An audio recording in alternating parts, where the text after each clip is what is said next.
This is a service to Strayatrains. stopping all stations direct to Strayatrains. Welcome back to Strayatrains. Have you ever wondered why 314M is still in service? Or why it's part of 334M's consist? What if I told you that 314M has already been retired once before?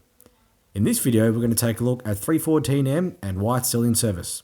Hope you enjoy the video. So heading back to 2018 was when two common sets were retired, 367-368M and also 314M.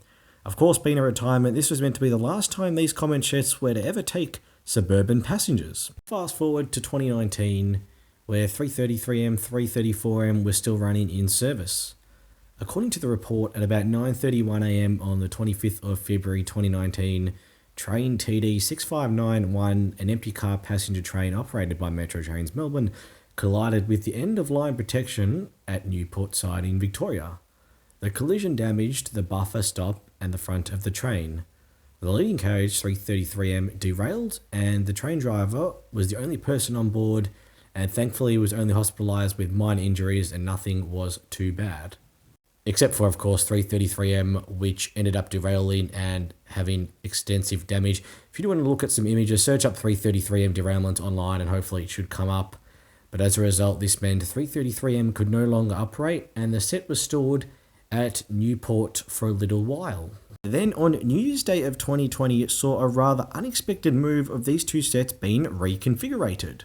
333M was disconnected from its current or then current set and connected to 1017T-334M.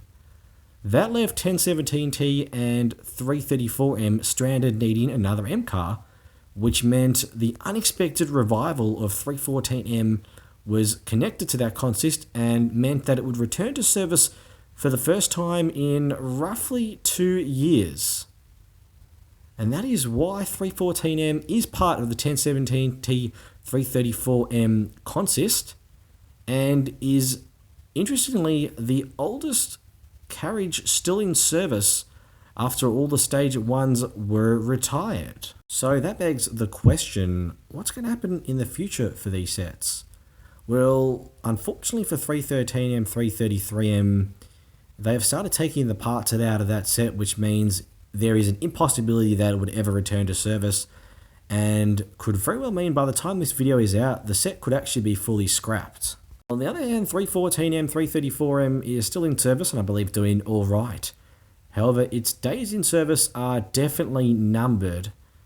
With the current withdrawal of all the remaining Stage 2 EDI commenge over the next roughly 1 to 2 years from making this video, this set definitely doesn't have too much longer in service and is definitely on the back end of its life.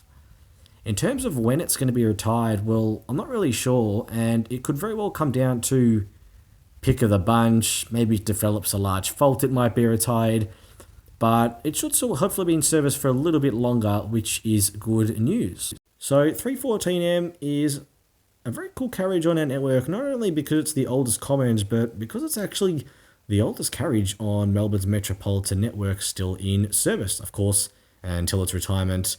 But what makes the carriage still so special is the fact that after 2018, it really should have never seen the network ever again. It was stored in 2018 for retirement, but it took a freak accident with 333M to basically return it back to service with a different consist, which is just so cool to see it back in service. And that also means, personally for me, but I know a lot of others as well, always like to see this comment around the network. It is just a cool set in general, 314M, 334M, and yeah, it definitely is in its dying days. So thank you so much for watching. Hope you enjoyed the video, learned a thing or two about 314M, and I think we'll leave it at that. Well, actually, not just yet. As we send off the train at North Melbourne Station, we have a pretty cool consist passing by on the up.